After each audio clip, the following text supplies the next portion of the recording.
I am so excited to speak with you, Elle Brown. We connected at the start of my journey of the art of listening to your body. You were one of my first cohorts of emotional body training, and I had to reach out to you to get you on this podcast. I knew that we were always going to talk with one another on the podcast, but my gosh, you have just had some big changes happen recently. You have an incredible story of what shifted for you health wise. When you went through the training, you had massive personal and professional shifts. So I would just love us to dive into that. But first of all, tell people who you are and what you do. Oh, Jin, I'm so excited. Thank you so much for having me. So I'm a women's wellness nutritionist. I'm in Australia on Sydney's northern beaches, and currently I primarily work with women on all types of women's health issues. So whether that's increasing your energy, looking at focusing on your hormones. I now do a lot of work in the emotional space with eating behaviours, things like binge eating, restrictive behaviours, and that's thanks to you and this amazing work, Jin. And yeah, I'm at a really beautiful point in my journey with my work. And I feel like we've been talking about sitting down and doing this for ages, but the timing is really pertinent for me. I'm about to open my own women's wellness space where I can't wait to dive into this work even more. So yeah, let's do it. Let's jump in. Yes, and you just told me that this is perfect timing. You booked this in a week ago, but you finally handed in your resignation with your safe I job. did. I did. It's so funny. Like you and I kept calling it my safe job. And I truly think for so long I've been wanting to do what I'm about to do and what I'm about to embark on. But it was just feeling honestly like I wasn't good enough to do it. And I wasn't confident in my own abilities. And I just got to the point where I think I got sick of my own stuff and took the plunge. And yes, yesterday I handed in my resignation. So it's official now. Gosh, can you imagine? So it was just over a year ago. Actually, we were still working with one another a year ago this time. Yeah, yep. But just reflecting back on the last year, can you believe what's happened? No. And I know we're going to go into it, but my whole life has radically shifted in every single way. So I know we'll go into it further today, but my health radically shifted, improved, changed. My work has obviously taken a huge direction that I've been wanting it to take for so long. My relationships and core relationship radically shifted. So yeah, it's hard to believe. I had no idea that a year ago, if you'd said to me, a year from now of starting this work, you would be here, I wouldn't have believed you for a second. Not at Yeah. all. Oh, I just trusted that it was going to happen. I'm so happy that it has happened in a year for you. Anyway, let's get into where you were then. So tell us a little bit about your state of physical health from a very young age and the things that were happening just a couple of years prior to us meeting.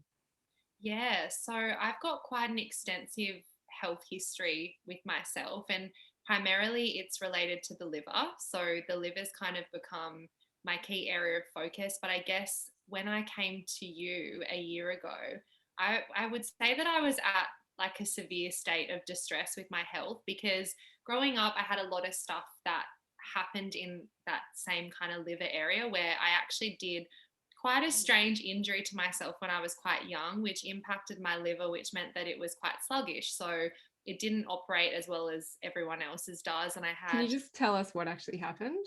oh, yeah, okay, you like getting the nitty gritty, don't Yeah, I love the you? details. So yeah, I was walking home from school with my younger sister, and I was being stupid, walking backwards. We were being really silly, and we thought it would be really fun to go through like an empty building site, as you do when you're kids. And there was a huge pile of bricks off to the side, and I was being stupid, walking backwards, talking to her, and I started tripping on the bricks that were behind me. But because I was in a weird position, I fell really funny, so I actually twisted as I fell, and because I was quite a skinny child, they think what happened is I really did a hard fall on that right hand side, and I've impacted my liver on the inside, which you don't think that you've done an injury to an organ when you have a fall. So, years and years of getting like chronic migraines, I would catch everything. I reacted to like all medications. I had a really low immune system. So, I had tonsillitis a range of times and a bunch of other things. And that was sort of my story as like a teen. And I just fell into that chronic state of getting all these different health issues. It was like a cascade until I figured out what had actually happened. They traced it back. I had a lot of imaging done on that organ, and it led them to see that, yeah, I did have some scar tissue in there, and there was quite a bit that was impacting the function.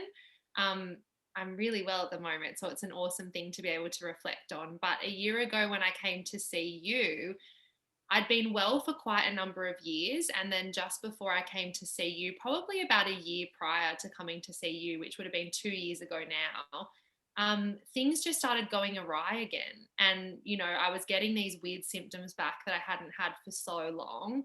But not only that, like I got a panel of bloods done. I remember telling you this when I came to you. And I had an array of deficiencies. My iron was pretty much on the floor. They couldn't figure it out because I'm a nutritionist, right? So I was eating everything I'm meant to be eating at the correct times and, not having water with food.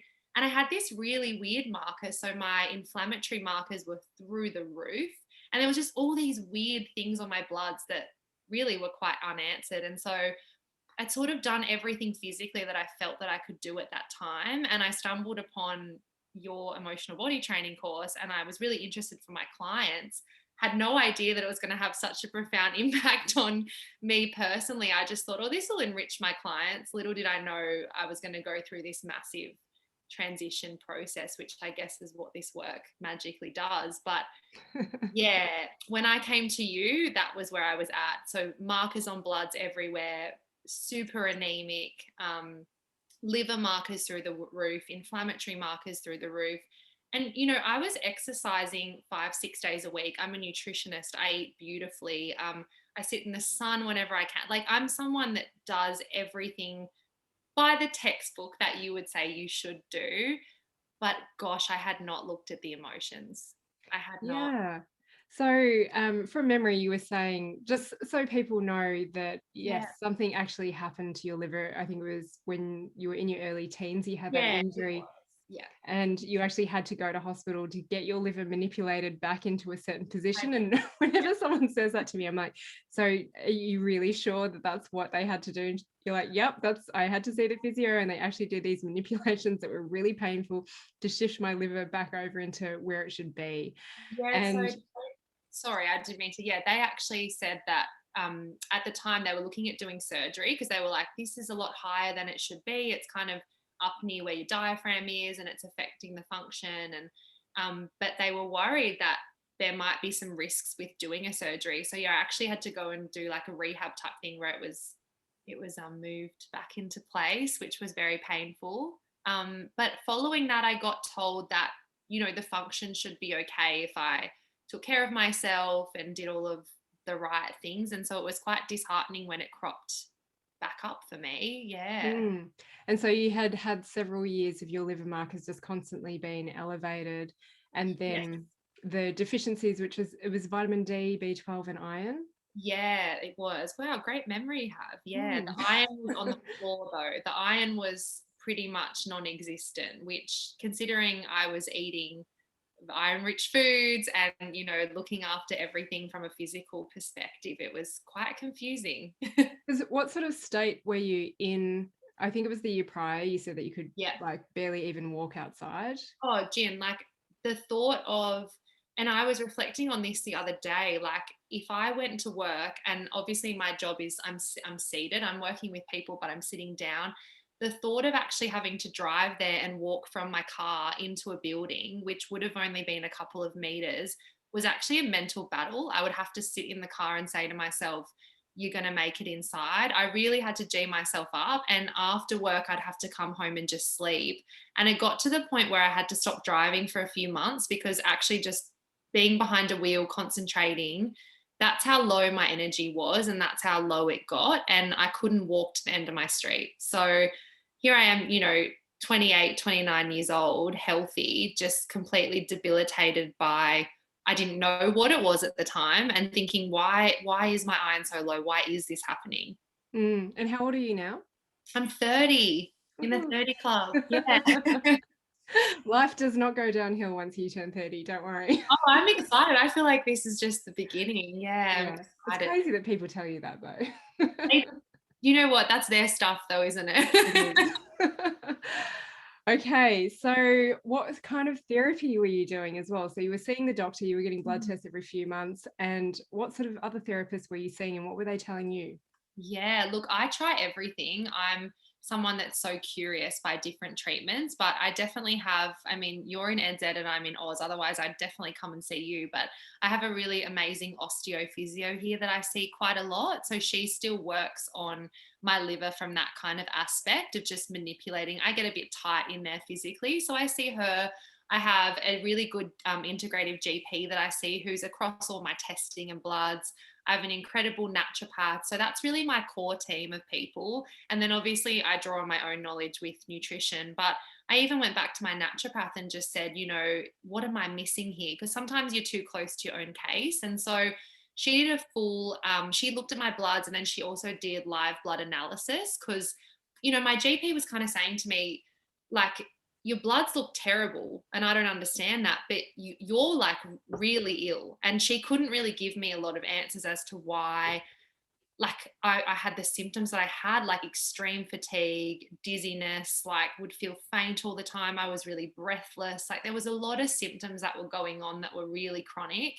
And when my naturopath got my blood up on the live blood analysis, like she's a friend of mine too, and she just looked at me and said, I would expect blood like this from a sick person or from an elderly person. This is horrible. So I don't know if you've ever done live blood analysis or anyone that listens to this has, but you can see your blood cells that come up on like a screen basically, and you watch them and they're meant to move around. They're meant to be like a beautiful round shape. Mine were clunky, like they were stuck in a clump together. They were all misshapen. They looked terrible. The minute I saw it come up, I just thought, oh my God. Um, but the best part of that process is as I went through the process, I know we're going to dive into it, but as I did the work with you and went through the emotional body training and like I was committed, as you know, I did my homework and I really put it into practice. I saw that change. Like I physically saw that blood analysis and my blood cells change in front of me over the coming, you know, weeks and months. And oh my God, like the difference, you can just see how much my body was responding. Yeah, and I want to have a chat a little bit later about because you had an appointment with your GP, and I'm so glad that you let me share your story amongst my groups, and because it was a huge shift for me with my work to see what is possible as well, not just on the physical level, but inside your biochemistry, your physiology, and how that operates. Um, but yeah, you had a moment where you were going to see the doctor and you had those few days where you had to wait and you thought, oh my gosh, I'm going to die. And so we were with you with that thought. And then we got to celebrate with you, but let's save that for a little bit later. And then also just all the stuff your therapist were saying to you as well, because they were surprised and they could feel the change, which was really cool. Okay, so do you want to, because you say that you were my biggest skeptic. Oh, Jim, I was such a skeptic. I'm going to be so honest with you. And and I love you. I Like, think you were my nicest yeah, skeptic. yeah. Oh, true. Yeah, but I'm working on that. Yeah, not being so nice. Not being so nice is something I'm definitely working on. Because I think, yeah, and I've gone and done like further work and really leaned into what I learned through you. But I think, you know, the nice girl, it's such a mask for me. Mm, So yeah, that's something I'm definitely working on. But as far as being your biggest skeptic, I think it was also a bit of desperation of, I'm so sick. I really want to do something that would help. And I was only looking at the emotional body work at that time for my clients because I was just seeing reoccurring themes with what they were coming in with and how we were reaching so many stuck points on their health journey, which mirrored mine because I was trying everything physically and feeling so stuck. And I thought, is this going to be like a load of, you know, BS, or is this actually going to help people, going to help my clients, going to help me? And that first session with you, like I was sweating, I felt ill, like I felt exposed. I mean, like you went to places that I hadn't even seen myself. And I think that's super confronting. And I left it and I was a bit pissed off, I think, like on reflection, because I was like, okay, shit, like she actually can see stuff that even I don't want to look at. All right, perhaps there's something here. And perhaps I should just give this a go and just trust that I'm on this journey for a reason. And like, you know, Elle, you've paid, you've committed, you're giving the hours, like, let's give it a red hot go. And so I'm so glad that I did. But yeah, I was I was definitely skeptical. Yes.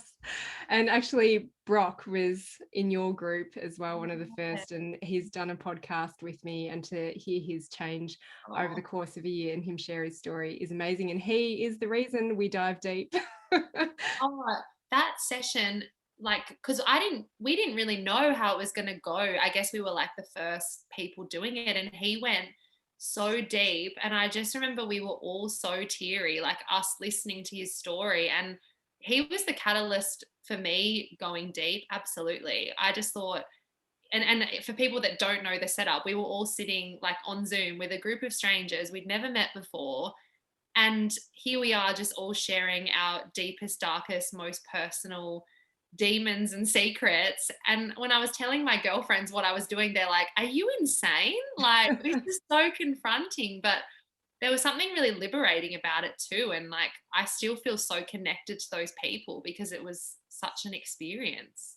Yeah, and I'm sure they're going to love hearing this story. And I'm excited to see their changes that happen I over know. the many years to come too. So, can you share then from your side what came out? What did I highlight in you? What did you have to dive deeper into? God, where do we start? Like, Mm. what didn't you highlight in me, to be so honest? It's so funny because in certain ways I feel so confident in my work because it's a safe space for me and I love being with my clients. But it's kind of also a way to focus on, I think, being in that healer role, which sometimes like you sort of ignore your own stuff and you're able to help other people navigate their own stuff. And the first thing you, I think, said to me that really struck a chord is, and why are you so nice? And that was so confronting for me because I was like, I am nice. I'm a nice person. What are you talking about? And you asked me a lot about my relationship with anger and, you know, do I allow myself to go there? Which wasn't the first time I'd been asked that, but it was the way you asked it. It was the way you shaped it. You didn't sugarcoat anything. You just went straight there. And you obviously brought up, you know, my tendency to people please and be the nice girl and never ripple the waters. And I had a lot of issues at that time, and you know, it's still a work in progress, obviously, but with things like boundaries and self-worth and self-esteem and self-belief. And it's so funny because I had really low iron at the time, as you know, and for some reason I was attracting all these female clients that also had low iron, and I still am, and I still see it as the biggest epidemic in women's health that's going around as far as deficiencies. Like, you know, every second person has low iron. And the more I made that connection between overgiving and pleasing, hustling for your worth, struggling with your worth, and connecting that to deficiencies, in particular iron, the more I started categorizing almost even my clients and seeing myself in them and going, oh my God, we're all doing the same thing and we've all got this deficiency. So yeah, once I started making, at first I was confronted, obviously. And then once I started making those connections, it was like, holy hell, like once you see it, you can't unsee it. It's so there. And it's such an issue for a lot of women I work with too. Yeah, and often we're presented with the clients or the people that cross our paths because they Mhm. highlight or they mirror what it is we need to work on ourselves. And thankfully, you were doing the work on yourself. So now you can help them at a deeper level because, yeah, as I said, you changed my perspective on this work on what we can shift internally, not just physically on the outside of the body. Um, so just to give some context, we talked about anger because your liver was like the main thing since you were 13 that was out of whack, elevated liver markers. And the liver is the organ of anger. And so this is where I really trust this work. Like you say, you're not angry. And that's where the conversation started going into, but you're just so nice. Are you always this nice? Do you ever get angry, even just like in your own space? And then we did a process from memory around, who do you think of when you think of anger? And it started to go back into relationships. And so did you want to share a little bit about where you're at with a previous relationship and how you used to behave when you saw that person?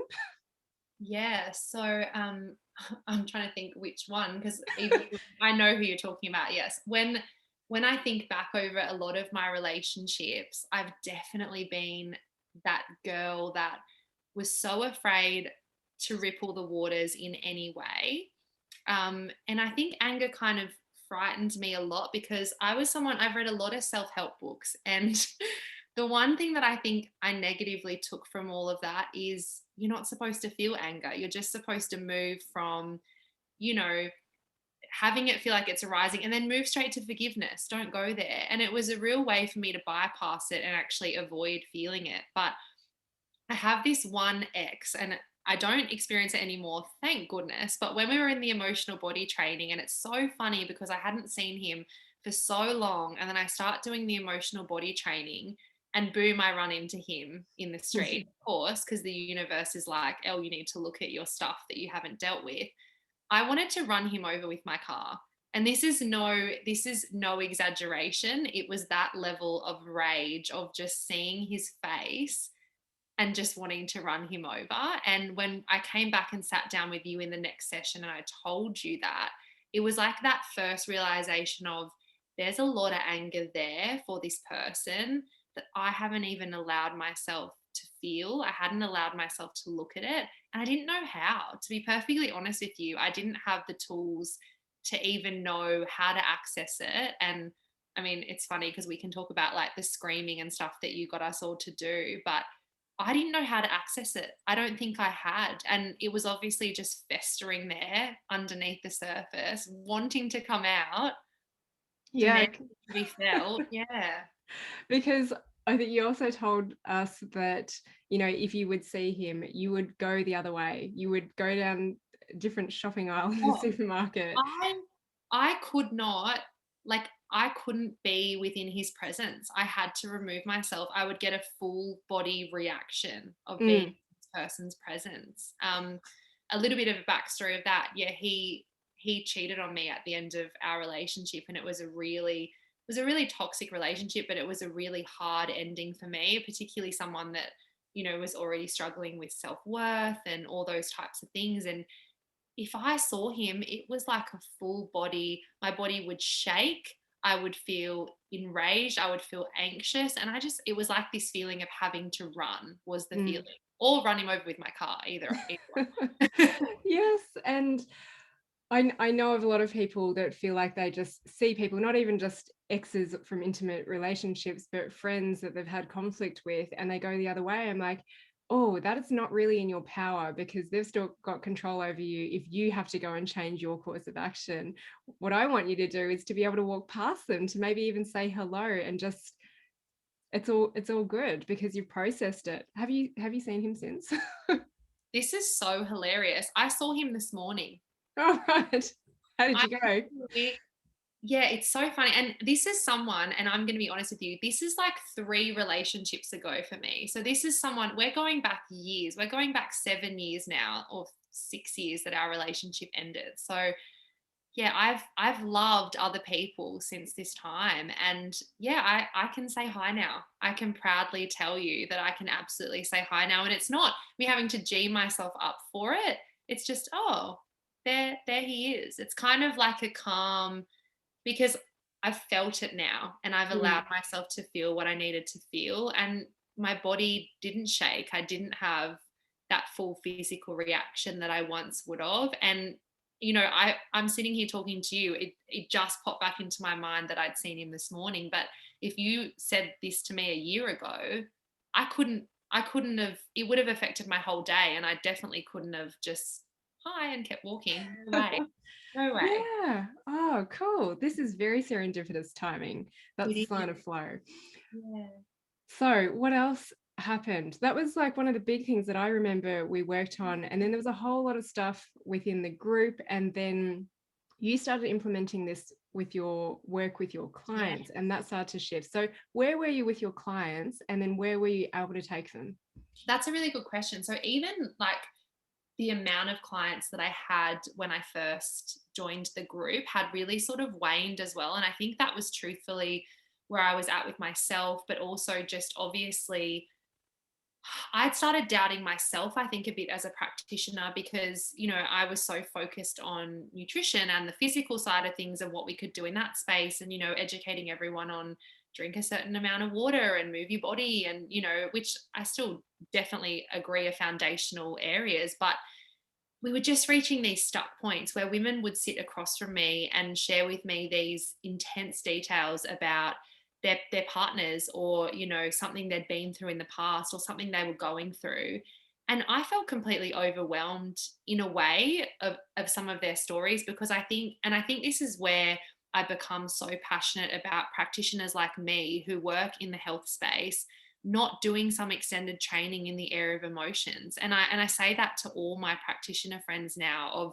we hear these huge stories and really now I can piece it all together and I can really follow it and I can assist my clients in feeling the feelings, releasing the feelings, looking at the way these huge emotions or events have really impacted their physical health and their emotional health. Whereas before, I think I would have heard that and kind of gone, oh my God, what do I do with that?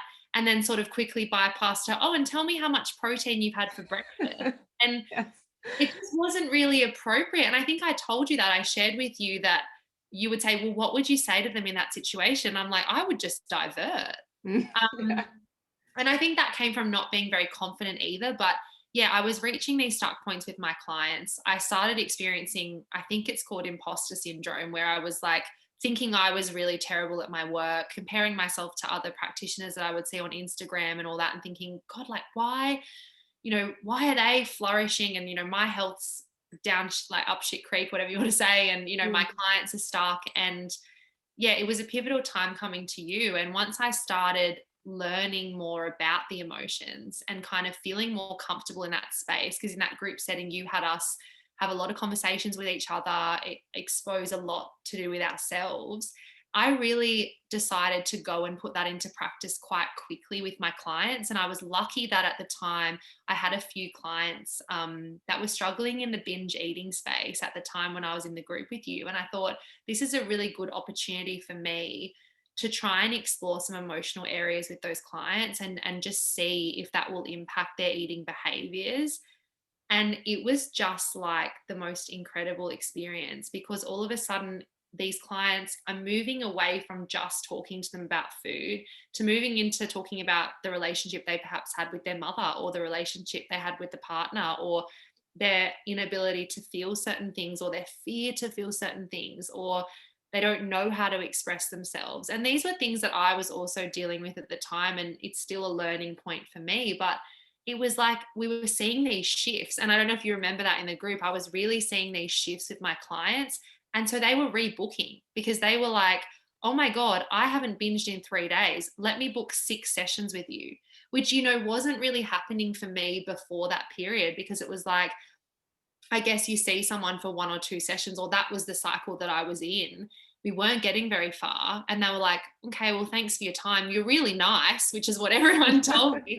You're really nice and you make me feel really good. But I don't know how much, like, I feel good physically, but it hasn't really changed why I've come to see you. So the biggest shifts that I started seeing with my clients was that they were rebooking because they were actually experiencing proper change and they felt like they were getting something out of our sessions. They'd come in the next session and they'd be like, I felt so different after that. And I think that's that emotional release, right? Being able to navigate them in that way where they were able to have that release and then go home and I would implement the practices that you were implementing for me personally that were helping me. And they're like, oh my God, like this is amazing. And I'm still very much using a lot of those principles in my work today. And yeah, I feel like it's taken me right into that binge eating behavior space because word's getting around and I don't feel like a lot of practitioners fully understand that space. Yeah, absolutely. And you can just approach it in a quite a simplistic way using that process. Yeah. So just for the practitioners who might be listening, because when I teach this, I'm like, you can do it as a standalone thing or you can integrate it into your practice. Like how do you do it? Because Yeah. sometimes it is letting go of the fact that I'm not going to cover anything on nutrition, but this is going to help your nutrition. Yeah, look, that's so interesting because at the moment I'm thinking about how to brand my space, and I was going to call it Elle Brown Nutrition. And then I thought, because that's my logo, and then I thought, no, I'm so much more than just that. So I am calling it Elle Brown Wellness because I do integrate these practices now so heavily into my work, but I have chosen to integrate it. So I don't have standalone emotional release sessions, but if you come for a session with me, the sessions will go wherever they need to go. So like I had a client earlier on in the week where obviously she came to me for an eating behavior that was happening for her, a restrictive eating behavior. But we spent a whole session talking about her relationship with her mum. Mm. And then she went home and she came back.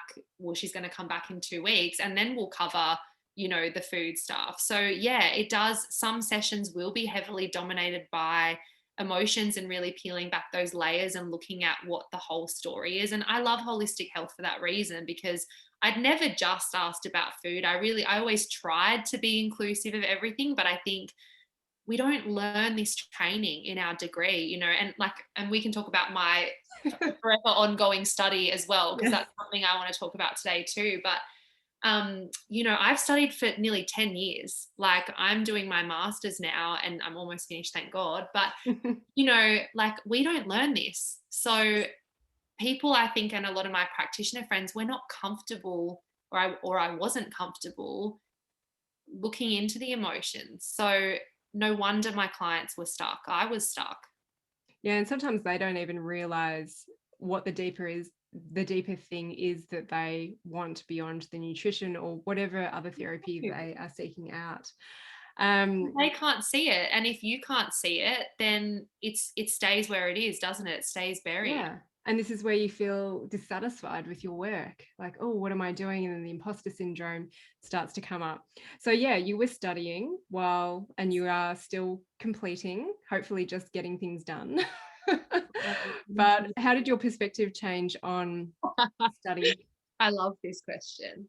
Yeah, it's so funny. So I have studied since I left school. I've never stopped. So I initially did a nutrition advanced diploma because I wasn't sure if nutrition was going to be for me. And then I realized it was. So then I went on and did a health science degree, majoring in nutrition and dietetics. And then, of course, I still didn't feel worthy. So I booked in and did a master's as well. And you asked me point blank in one of our sessions, why are you still studying? Why did you want to do the master's? And I didn't really know how to answer you at the time. And I think I gave you an answer of, oh, I'm so passionate and I'm very passionate about continued learning. And I am. And I think in the health industry, it's really important to stay up to date with all the latest everything. But I really truly believe on reflection, and we had a lot of discussions about this, that I continued studying because I didn't believe I was good enough as a practitioner without the qualifications. I didn't back myself with the advanced diploma. I didn't back myself with the degree. And I was still not backing myself, even though I was in the midst of a master's. I still didn't feel good enough as a practitioner.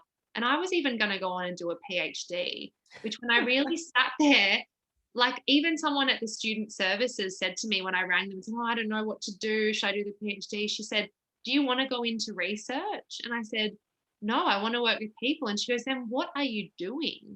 And it was just like this moment of, why am I doing this? And is this something that I actually want to do? Or is it something that without it, I don't feel good enough? And the answer was genuinely, I was using that to be like, well, I'm going to be master's qualified. So that means I'm a good practitioner. And I think you and I did a lot of work in changing my perspective on that. And now it's so funny because I was working so hard and I was just passing, like I wasn't doing well in it. And I've completely changed my viewpoint of it and just went, okay, I've committed now. Let's just get through it. Because I started seeing my worth as a practitioner and it felt like something that I didn't really need anymore. But I was still doing. I'm getting the most amazing marks for literally just as you've termed, getting through it. And I have 2 subjects left, and yeah, I'm super excited to finish, but at the same time, it's become something that I don't feel like I have to lead conversations with. Oh, I'm doing a master's. Mm. But I think that I always felt in saying that someone would automatically go, oh, she's really smart because she's done this continued study, so she knows what she's talking about. But I had to feel that and believe that within myself. And look, it's still an ongoing process for me, that self-worth, self-belief area, but I'm getting there. It's changing. Yeah, how cool. Well, I can't wait till you get it done. Thank you. I know. So close. So what else changed for you? Or actually, just on the client part, I remember you saying that you would go from like only really being able to see 2 clients a day to being able to book your full day up because you just Yeah. had renewed energy for your clients. And then there was a bit of a wait list that started building, and you still had this other job that was Oh, a real community piece. yeah. And so we had talked about that, and you resigned yesterday, which is super exciting. It doesn't mean that you're not going to still give back to the community. But yeah, what's the dynamic that was going on there? Yeah. So the dynamic was that I always had this story that I was telling myself that I would never make enough money, or I would never book enough clients from working in that nutrition one-on-one or group coaching space where I would be able to survive. I felt like, no, I'll always have to do another job. This will always be a side job. But I would go there and I would be with clients, and it lit me up so much. It felt like where I was meant to be. But then I thought, but that's okay, Elle, because you've got this safe job. So if anything happens, you can pay your mortgage, you can, still have enough money and all that. And I just didn't feel like I was good enough to fill books, have enough clients. And I mean, it's still taken me a few years, hasn't it, to get there? But you really pushed me a lot, because you also highlighted for me the fact that, and one of my girlfriends said this to me the other day, if you've got a foot in each camp, like you've got a foot in this safe job, and then you've got a foot in your true passion and where you're getting called and pulled to, this is never going to grow, like this true passion on the side, as much as it can, because you're not giving it your energy. You're still getting pulled in all these different directions. And I've always lumped so much onto my schedule, because I haven't, my other work would start growing, and then I'd be like, oh my God, I've still got to commit to this other job. So I'm always so overworked. I'm doing these crazy hours trying to fit everything in. And I just got to the point with myself where I was like, back yourself, commit, give it away, and step forward into what you're supposed to be doing. So yeah, I've done it. I took the Yeah. plunge. You've let go of lots of things, and yeah, imagine the space that's going to open up when you stop your masters as well, or you complete your masters successfully. And yeah, you were too far into it to let go of the masters. You were over for halfway. I was So in my final, in the final year I went, because Jin's like, give it away. I'm like, I'm too close. yeah. But yeah, I'm excited to see how things grow, because not only have you just stepped into being the well-being person, the nutritionist, you're actually opening a well-being space, which I want to hear more about that in a minute. So what else changed for you? Because one of the things that I say to everyone joining any of my groups or trainings or one-to-one coaching, so you were in my group practitioner training, Yes. is that I never know what's going to happen, but that's kind of the exciting thing. And I don't force you to make any decisions for things to happen. And I now see a year later, quite a few of those things have just evolved. So it's not that just during that period of time that we're working together, you're going to get change and you have to get change.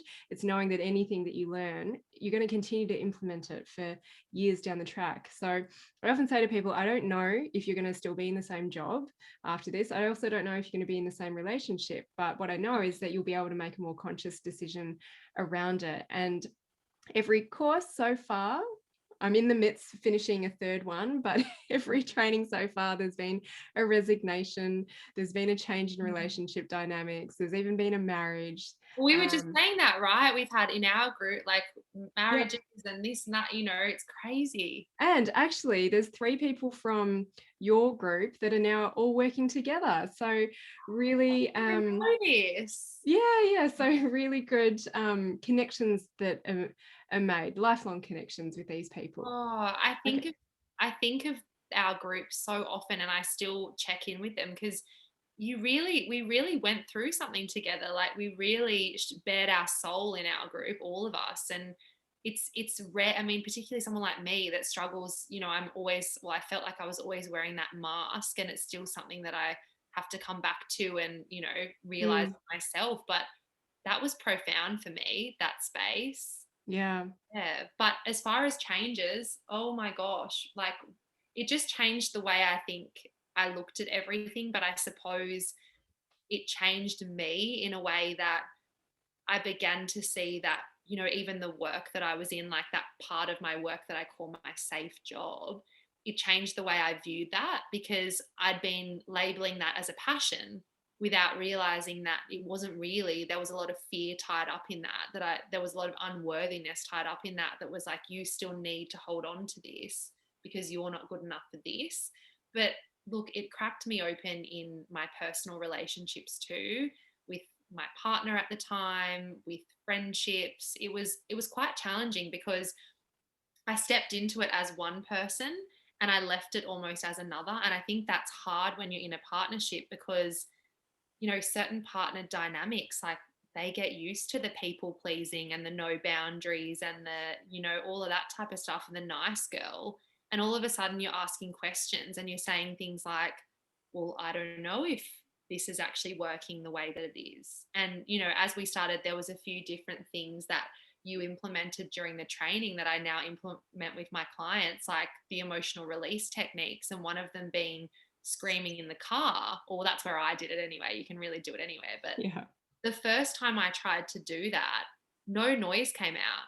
The second time I tried to do that, no noise came out. I couldn't even access it. And that's how much I had squished it down. And if you can imagine how much I was squishing down a lot of things, who my partner was seeing at the time was probably so many layers across who I actually was that, yeah, it cracked open our relationship at the start and started connecting us. But unfortunately, it ended up going the other way, which, it has been challenging as well. But I think it's brought me closer to me. And I think that's a really, really important thing. And I was talking to someone the other day actually that said, a client that I have whose marriage has recently broken down, and she started doing a lot of this emotional type release work because we've explored it in our sessions. And she said to me, the minute I stopped being the nice girl, my husband said to me, I want the old you back.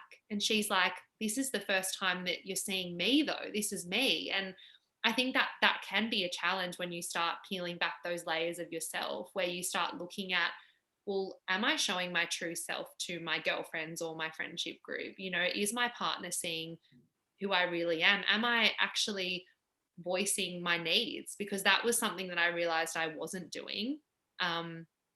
And look, perhaps he liked it that way, but it wasn't really working for me and my health, was it? So yeah, changes, obviously physical, but also with my relationships was a massive, massive shift that happened as a cascade effect, that training. But I still believe that it was meant to. Mm. I've had a few people say to me as they go through the change that their family and their friends preferred them when they were suicidal and an addict. Yeah. And it's like, oh my gosh, and you're trying to move away from that and they're questioning you. Yeah. It's crazy. Yeah. And I remember him saying to me at one point, I think we were out at dinner or something, and we were having a nice time, and I just picked a fight. And it was because stuff was just bubbling over for me. I think I said that to you. Like once I released that valve, all of the pent up stuff just started flowing out. And he said to me, why are you doing this? Why are you ruining this when this is a nice thing? And I thought, but you're not seeing anything. You're seeing such a surface level. And I think you're right in that people get used to what they know and who they met. And perhaps when you go through that transition, you're no longer the person maybe that they did fall in love with, or the Mm. version that they saw. But I can tell you, not allowing yourself to truly be seen is very lonely. Yeah. Yeah. Mm. But it feels safe, just like the safe job. Ex- Totally, totally. Yeah. Oh, there are so many things to dive I into. know. Okay. So then can you share with us the news that you got because you had a blood test Yes. in Yes. training? What went through your mind? Because this was a really valuable lesson as practitioners, is how we communicate to our clients and the Mhm. state of fear that they can go into. And it's never a nice place to be. Oh, I You know, just it's the waiting remembered. game. Yes. Oh my gosh, I just remembered how frightened my GP made me at the time, and that's Or was why it I the thought, nurse that made yeah, the phone call? I thought I was dying. That's right. It was the nurse, it wasn't my GP. Yeah. So, okay, at the time I did have blood work done when we were going through the Oh, emotional. actually, because you had the live blood analysis done first, just for That's people right. who maybe don't put credit into live blood Yeah. analysis. And you So choose which story to go I through. remember now, yeah.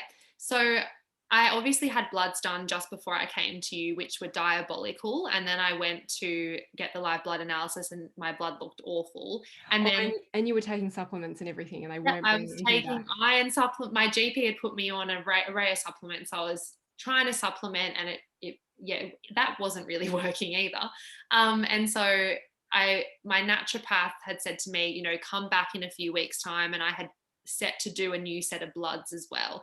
And during that time, I started on the emotional body journey and started, looking at all of that, which was God so confronting at that time, poor little Elle. But anyway, I remember coming to a session with you because I had just had the live blood analysis, which looked completely different, and my naturopath was incredibly stoked. She was like, "Look at your cells; they're bouncing around. They're where they need to be. Look at the shape of them." It had been a drastic change, and we were stoked, but I was waiting on blood results from my GP to sort of confirm that. And I remember the anxiety that I felt in that session. You guys all had to kind of just like look after me because I was so anxious. I was like, I'm going to die because this nurse had phoned me.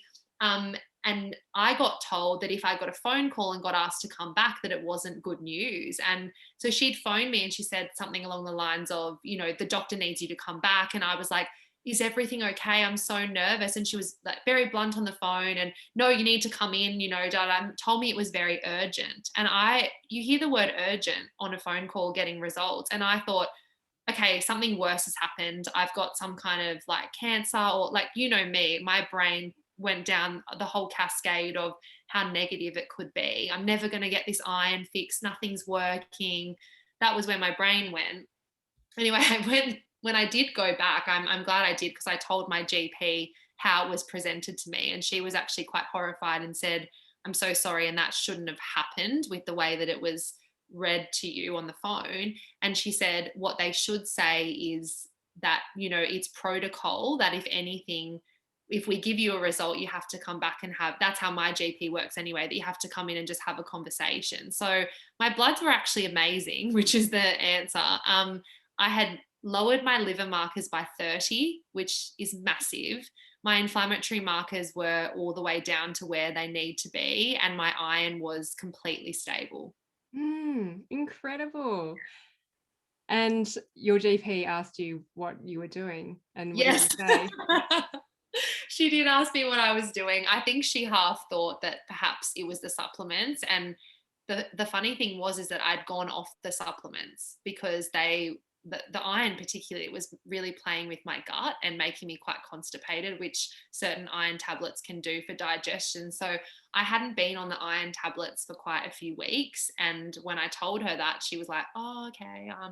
And she's great. She's quite supportive of whatever I want to try. And she's like, "Oh, well, I go to Reiki, so I suppose that could, impact you." But she couldn't really describe the way the inflammatory markers had come down or that the liver markers had come down. I mean, I do eat a really beautiful diet and things like that. So I wouldn't like anyone to think that I didn't nutritionally really focus on things there. And I do take liver support supplements pretty much round the clock because that's something I want to focus on. So I don't want people to think that I didn't focus on other areas of my health either.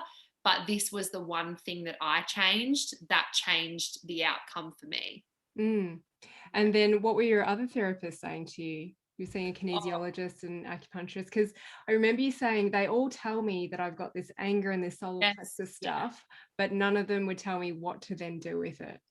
Absolutely. So they were absolutely stoked because their belief in the whole process, like even before I met you, was Elle, like there's something here with the emotions, you know, you're not accessing anger, you're afraid of anger. Every time I would go back to my osteo or physio, there I was always having some kind of liver flare where she'd be like, your liver's so angry. Like, and she would always say to me, it just wants to be seen. Like, what are you not looking at? And I didn't really know what to be looking at, to be honest, before I met you. I was kind of like, what does she mean? And I used to put my hands on my liver and say, I can see you.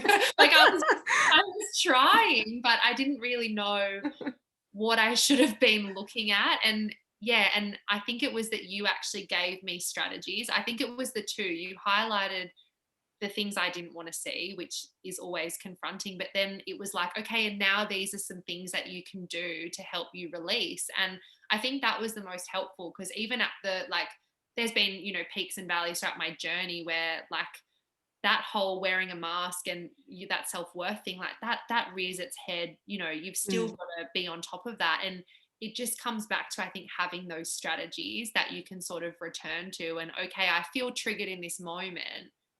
I need to take a moment for myself to maybe go for a drive and have a scream in the car. Or, you know, like another really good technique that I use from you is actually having those verbal conversations. Okay, yes, the other person's not in the room with me, but can I also get out what I need to say and really have that emotional release? And yeah, sometimes you can get quite angry in those fake conversations. Yeah. Good.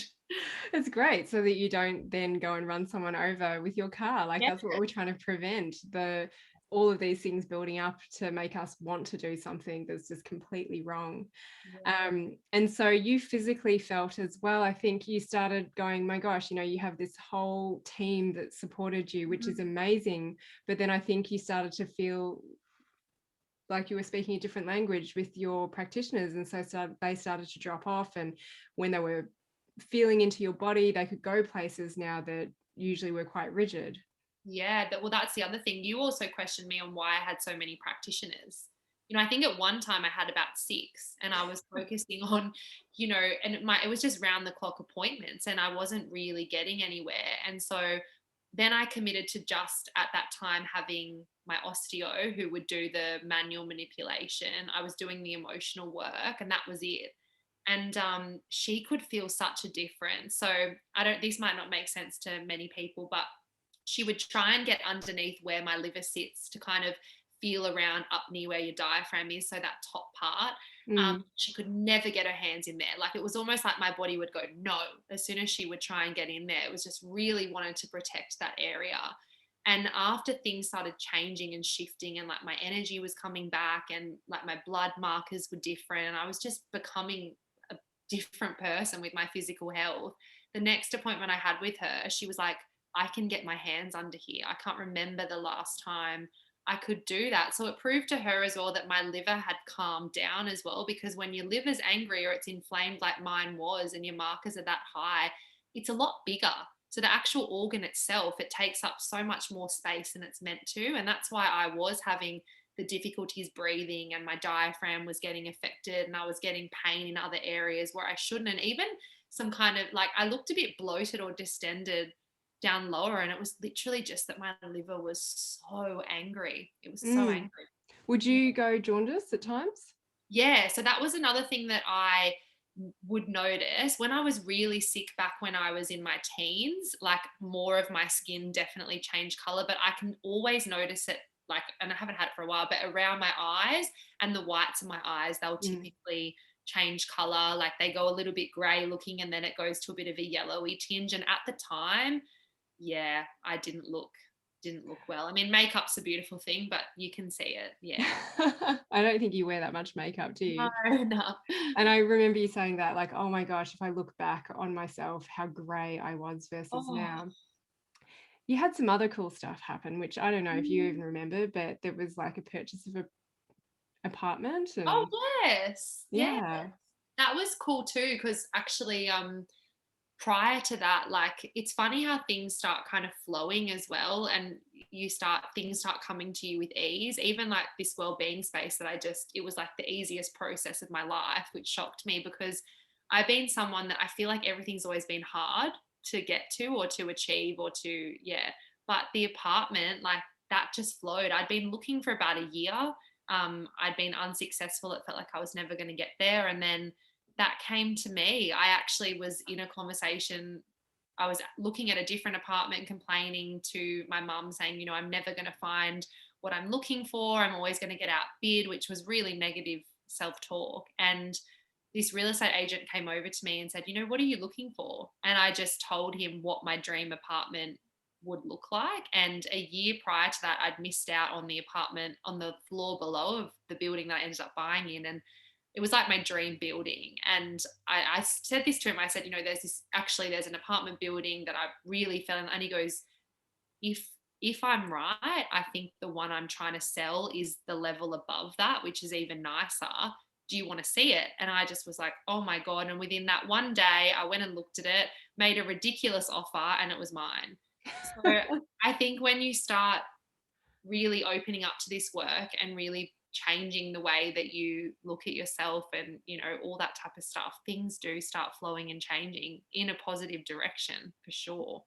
Yeah. Oh, I love it. And yeah, it's just everything else that happens in your life. It's not just fixing your liver or your No. iron levels or anything like that. Oh my gosh, have I missed anything?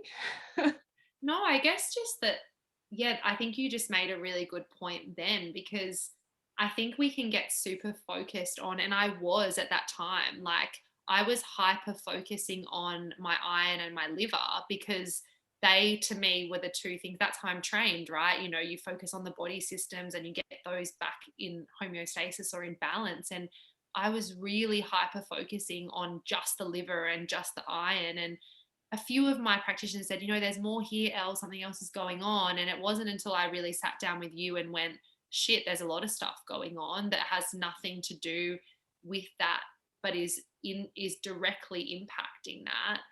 That I think it's also changed the way that I work with the women that I work with. And I think that's why I now feel more confident to, you know, open my own space and go down that road with my work, because I think, do more than the average nutritionist in I don't just look at food or body systems, but I look at a whole host of things in that emotional space. And that's where I've seen the most change in my clients. Mm. Oh, it's amazing. Actually, I did think of one more thing. You don't Yeah. have to dive into the details, but you had something happen within your family in the last year. Yes. You ended up coming on board and support coaching for my next practitioner Yes. training. But you said that without this work, you probably wouldn't have been able to handle that situation Oh, as well. absolutely. And, you know, even just I think the learnings of, yeah, I'm happy to go into it. That's fine. So yeah, my dad, they found that he had a tumor on his pancreas, which really interests me. And the more I look into it, the more people I talk to, like someone said to me the other day, you know, the sweetness of life, you know, how does he view life? And, you know, the pancreas has got that sweet kind of connection. And I mean, you might even think differently. We talked about this too, but I had huge health anxiety, and it's still something that I am working through, to be perfectly honest with you, because of my own story. And I think my dad brought up more of that. And it just, but instead of me viewing it like, oh my God, I can't cope, I viewed it like, okay, there's more work to do here. You know, because it highlighted for me that health anxiety, you know, is still there for me. It's still something that I can be triggered by. But you know, we're 5-6 months past what has been such a huge thing for my family, and my health has been okay. And that's kind of, for me, shown me that, okay, I had a few bumps there, which I think you would when you have a parent that's that sick. It got to a really critical level with him. Um, but I survived. And I think prior me would have been like, that would have killed me. I don't think I would have been able to work and do all the things that I did still within that time, and being able to support my family and emotionally. And yeah, so you're right. It does better equip you, I think, for dealing with what's going to crop up, because things will crop up. And I say that now to my clients, you know, they say, how do I avoid stress, or how do I avoid, you know, feeling these feelings? And I think the point is, we're not trying to avoid that. We're trying to give you the tools that when these things do crop up, you're able to move through the emotions, feel the emotions, and then release them. And I think it's that learning for me that they demand to be felt, but then there's ways that you can also work at letting them go. And that's still a learning for me too, that letting go. But I think that's something everyone could so benefit from. Oh, so beautiful. Have Yeah. your family noticed a shift in you? Oh God, yes. I mean, and I don't want anyone listening to think that I think reached the point of nailing this, because I Mm. definitely haven't, and I'm still doing quite a bit of work even at the moment, because my pesky like imposter syndrome cropped straight up when I signed the lease on my new space. I had 5 minutes of being the most overjoyed I've ever been in my life, and then 5 minutes of completely doubting my ability to do it. So I don't want people to think that I perfect this every time, but it's funny because a lot of friendships have fallen away because people have said to me, "You're different. I don't know what's going on with you." Someone that I used to be friends with even accused me of having a breakdown. Like, I think you're having a breakdown. Mm.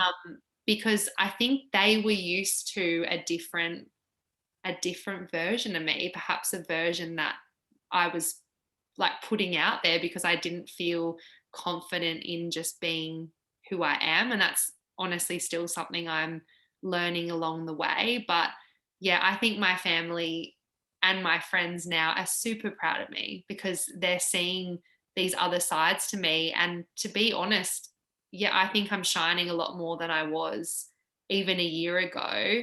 And that's not, I think I always thought as well that to shine, you had to present as really almost perfect in a way. Like, I'm always happy. I'm always up. My health is always thriving. And I think that was another issue as well, because I think I shared with you, I really struggled to tell people and my clients that I was sick Mm. around the time that I had iron deficiency, because being a nutritionist and working in the well-being space, I had this pressure on myself that my health should always be perfect. I should always have perfect energy, and I should always, present in a perfect way.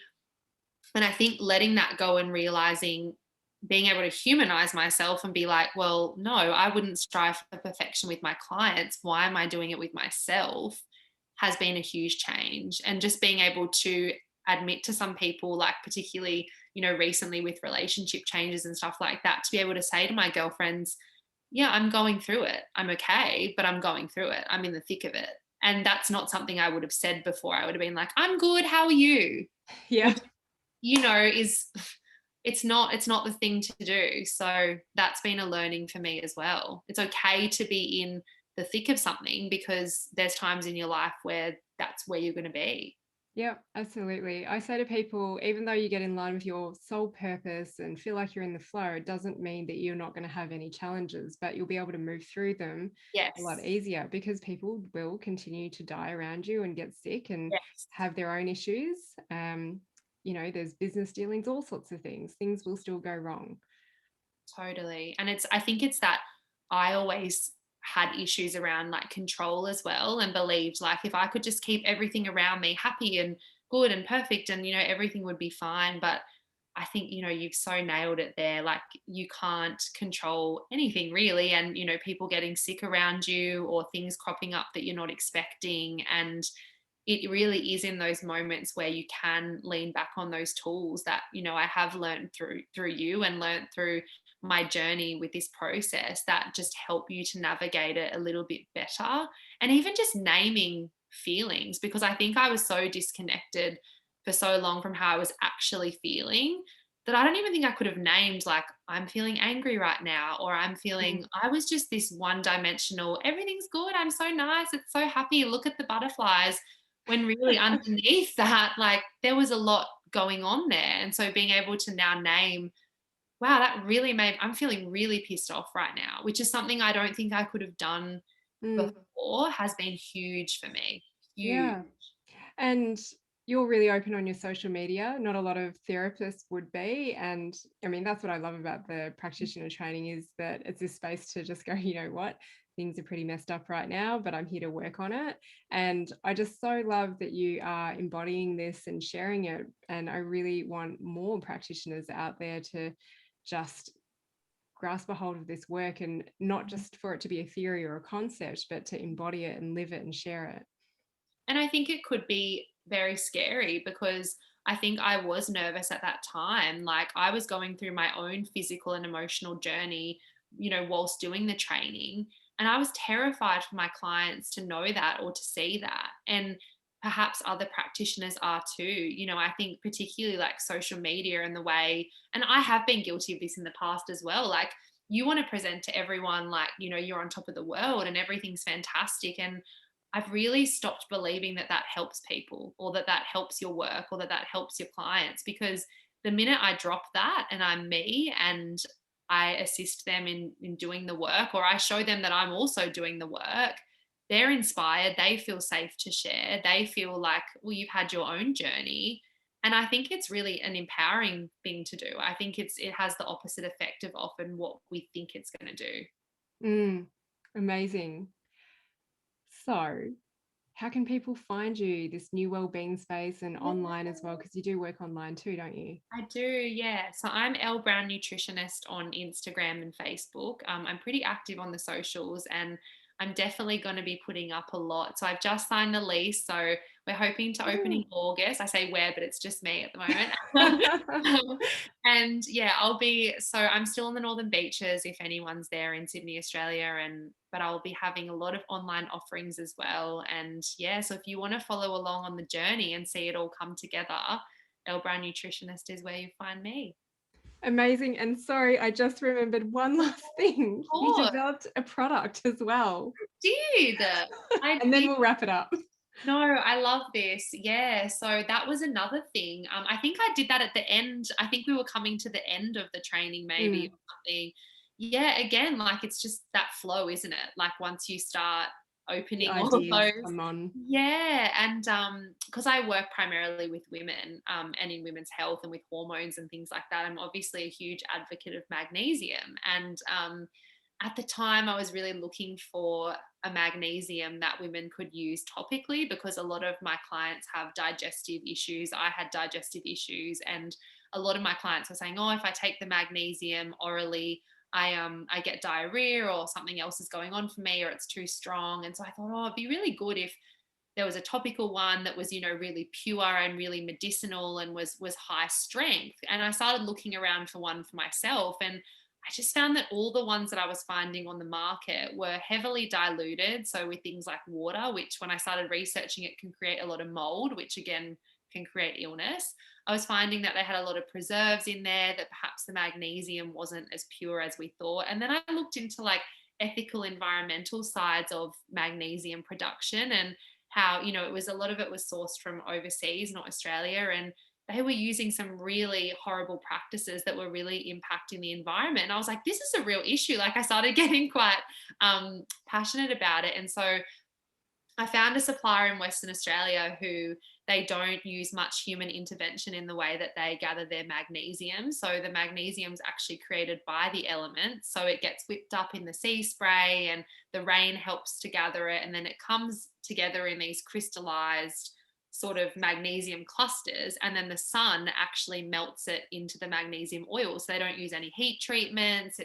It's literally as pure as like immersing yourself in the sea. And so I was like, I need to try this. So I said to the lady, like, what's the lowest thing you can order? And she's in this remote setting in Western Australia. And she's like, well, dial 10 litres, take it or leave it. And I'm like, 10 litres, God.